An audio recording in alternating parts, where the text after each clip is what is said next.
ازاي تختار افضل تخصص ليك في المعهد الفني الصناعي لو انت جالك في بطاقة الترشيح معهد فني صناعي، اذا كنت ثانوية عامة او كنت دبلوم صنايع، واللي هو اصلا المعهد خاص بيك انت كدبلوم فني صناعي. طيب، احنا في كلية هندسة علشان نختار تخصص معين احنا ما بنختارش بمزاجنا، وانت في الدبلوم ما اخترتش القسم اللي انت دخلته بمزاجك، كان بيحكمك التقدير. والناحية التانية في ثانوية عامة نفس الكلام. في كلية هندسة في سنة اعدادي اللي هي اول سنة في الكلية لازم بتروح تدخل في تنسيق، ولازم بتسجل رغبات زي ما بيحصل معاك الفترة الحالية، وبعد كده حسب تقديرك بيطلع لك التخصص اللي انت هتدخله وتكمل فيه ال4 سنين الباقيين.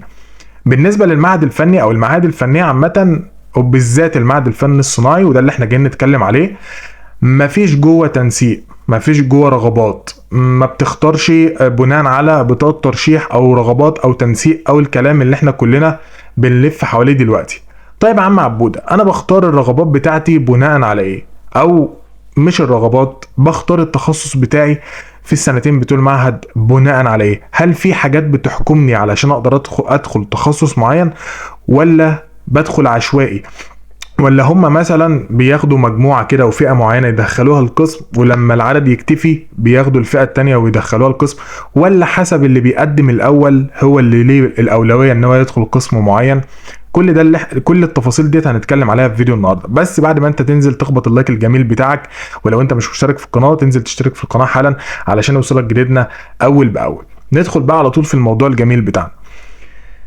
انتوا دلوقتي قدامي حد من اتنين او حد من تلاتة، يا اما كنت دبلوم صنايع، يا اما كنت ثانويه عامه، يا اما كنت ثانويه ازهريه. الثانويه الازهريه علشان تدخل معهد ملخص يعني كده سريع، علشان تدخل معهد فن صناعي اصلا من الاساس لازم تدخل كليه لمده سنه، حسب او بما انك كنت في ازهر لازم ده اجباري بالنسبه لك تاخد اي كليه لمده سنه، وبعد كده تعمل عمليه تحويل للمعهد الفني الصناعي. طيب بالنسبه بقى لثانويه عامه، ثانويه عامه انت الموضوع بالنسبه لك لسه جديد، بالنسبه لك انت داخل على مرحله عمرك في حياتك ما مريت بيها، انت كنت بتدرس في حماده وهتدخل حماده تاني خالص، نظام تعليم مختلف تماما على اللي كان في دماغك. انت كنت بتدرس نظري في التعليم الفني او المعاهد الفنيه الصناعيه، هتلاقي نفسك بدات تدخل في العملي وبدات تدخل في الرسم الهندسي اللي انت ما تعرفش عنه اي حاجه. طيب انت هتختار التخصص بتاعك ازاي بما انك ثانويه عامه وانت اصلا مالكش اي علاقه خالص بالمعاهد الفنيه الصناعيه والدبلوم الفني الصناعي؟ بكل بساطه، وديت ميزه عبقريه بالنسبه لطلبه ثانويه عامه لما بيجوا يقدموا في المعاهد الفنيه الصناعيه، الا وهي ان انت بتقدم عادي وبتختار اي تخصص انت بمزاجك. بمعنى ايه؟ والله العظيم انا فكره ايه، انا داخل المعهد فعرفت ان في تخصص اسمه شبكات، التخصص ده كويس جدا، بيطلع منه ناس كتير قوي بتدخل كليه هندسه، افضل تخصص في المعهد، فانا عايز ان انا اقدم شبكات. فاروح في الاداره وانا بقدم الملف بتاعي هيقول لك انت عايز تدخل تخصص ايه؟ هتقول له والله عايز ادخل شبكات، عايز ادخل الات، عايز ادخل تشكيل معادن، ولكن انا برشح لك تخصص زي تخصص شبكات لو لقيته عندك في المعهد اللي انت فيه. تخصص شبكات، تخصص تبريد وتكييف، الاقسام اللي هي عامه معروفه ومشهوره وبتطلع مهندسين كتير في سنه تانية معهد. اوكي، فانت بالنسبه لك ثانويه عامه هتدخل المعهد مش مطلوب منك اي حاجه، كده كده اصلا تقديرك اذا كان 55% 60% وكتبت في الرغبات بتاعتك معهد فن صناعي وجالك المعهد الفني الصناعي فقشطه. وانت بتقدم انت بتختار بناء على مزاجك انت، وديت حاجه كويسه جدا جدا جدا جدا. كل الاقسام يا جماعه في المعهد الفني الصناعي بتودي كليه هندسه، بس في قسم تلاقيه بيطلع منه 40 واحد بيدخلوا هندسه، وتلاقي قسم بيطلع منه 3 4 بيدخلوا كليه هندسه. طيب انت بما انك ثانويه عامه ما انتش عارف هتختار ايه، زي ما قلت لك وانت في المعهد هتعرف الاقسام كلها هتبقى قدامك، يعني هيبقى قدامك قسم كذا وقسم كذا وقسم كذا. الاقسام اللي تلاقيها قريبه من الكهربيه او من الكهرباء، من الالكترونيات، من تبريد وتكييف والميكانيكا، الاقسام دي عامه بيدخلها ناس كتير وبيطلع منها ناس كتير بتدخل كليه هندسه.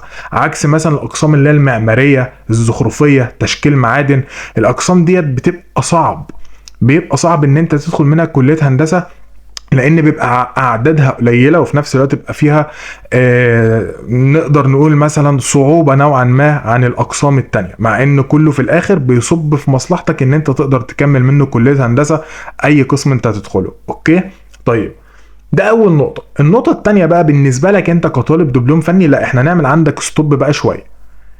انت بقى تختار التخصص بتاعك في المعهد بناء على ايه؟ بناء على تخصصك اللي انت كنت فيه في المدرسه في الدبلوم الفني. بمعنى انا والله كنت قسم كهرباء، لما رحت اقدم في المعهد الفني الصناعي قالوا لي انت قدامك قسمين بس اللي تقدر تدخل فيهم، يا اما قسم شبكات، يا شبكات كهربيه، يا اما قسم آلات كهربيه. واحد من الاثنين اللي هو اصلا بينتمي للتخصص بتاعك اللي انت كنت فيه في قسم كهرباء. واحد تاني كان بيدرس زخرفه هيدخل مثلا عماره، واحد كان بيدرس تبريد وتكييف، فلما يدخل المعهد اجباري هيدخل تبريد وتكييف.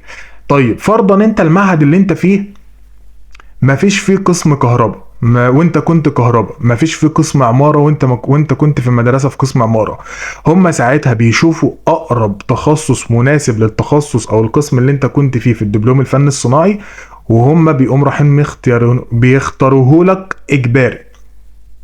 يا ريت تبقى فاهم الجزئيه ديت كويس، لان في ناس كتير قوي بتقول لي احنا هندخل المعهد هنختار ايه، او هندخل المعهد هندخل انا حابب ادخل كذا وانا في قسم كذا، طب انا عايز اختار ايه. لا، انا ممكن مثلا وانا في كليه هندسه كنت بدرس في المدرسه مثلا في الدبلوم الصناعي قسم كهرباء، دخلت في معهد فني صناعي درست شبكات، انا دلوقتي في كليه هندسه بدرس مدني. واحد تاني كان في ميكانيكا دخل كليه هندسه بيدرس عماره، لان زي ما قلت لك في كليه هندسه اعدادي هندسه هي اللي بتحكمك بالتقدير بتاعك وبالرغبات بتاعتك. طيب هل دي حاجه وحشه او حاجه مش كويسه بالنسبه لك ان انت لما تيجي تدخل المعهد هم بيجبروك على حاجه عكس طالب ثانويه عامه؟ اقدر اقول لك عفوا اقدر اقول لك ان لا، ده مش بيضرك خالص في اي حاجه، بل بالعكس ده بيفيدك جدا جدا جدا لسبب، وسبب مهم قوي.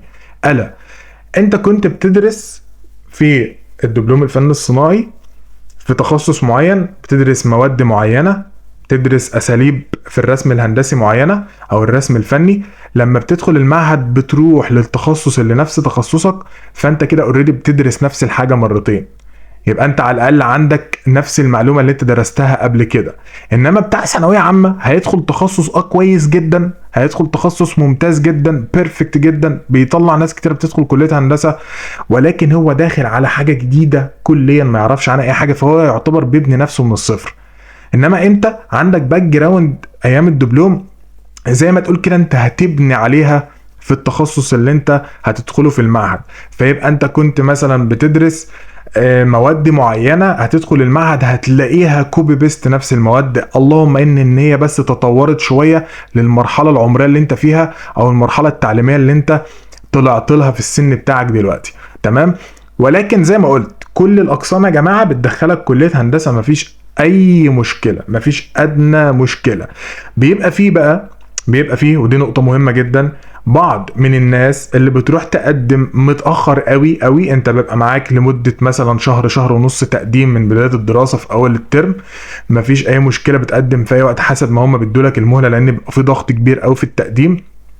بيبقى في ناس بتروح تقدم متأخر قوي، سي مثلا والله قسم زي شبكات ده بيقبل 50 طالب، وانا كنت كهرباء ورحت قدمت متأخر، والقسم اكتمل العدد بتوع 50 طالب. ساعتها بقى هيجبروني ان انا ادخل آلات، اجباري هيجبروني ان انا ادخل آلات لان انا رحت قدمت متأخر. وفي كمان حاجة ان انا مثلا لو دخلت مثلا آلات، تخصص آلات، ولقيت نفسي مش حابه، بينفع ان انا اعمل تحويل لقسم شبكات، لان هو في نفس المجال بتاعه نفس التخصص بتاع الكهربي، ينفع ان انا اروح اعمل عملية تحويل. ولكن ساعتها لازم يبقى في سبب معين، واحد من شبكات عايز يحول لآلات وانت من آلات عايز تحول شبكات، فهو بس بيعمل ايه السويتش ما بينك وما بين الطالب اللي عايز يبدل مكانك.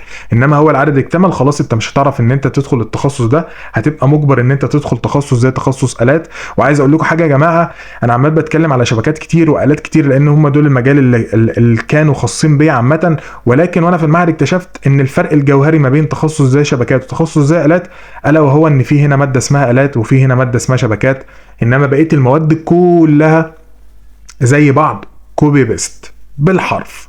تمام.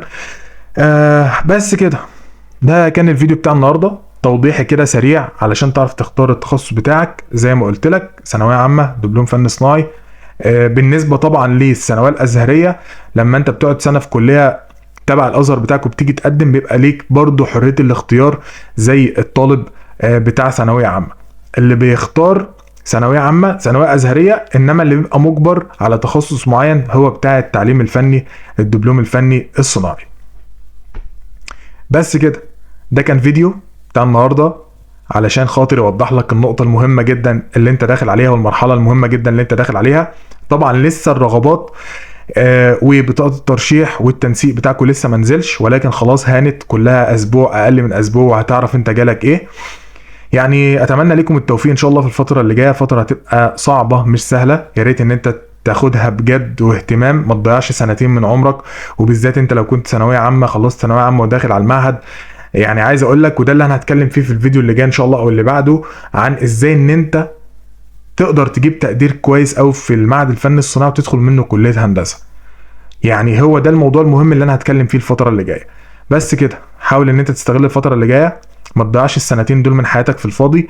لو انت هتدخل المعهد وهتخرج منه بلا فايده، انصحك ان انت ما تدخلش احسن من الاساس. وفر السنتين، روح جيشك، اطلع اشتغل، اطلع سافر، وفر السنتين لمصلحتك انت، لان انت لو دخلت وما جبتش منه حاجه فيبقى انت كده ضيعت سنتين من عمرك في الفاضي. وبس كده، ده كان فيديو النهارده، يا رب يكون عجبكم. ما تنساش ان انت تعمل اللايك الجميل بتاعك، ولو انت مش مشترك في القناه تنزل حالا تشترك في القناه علشان يوصلك جديدنا اول باول.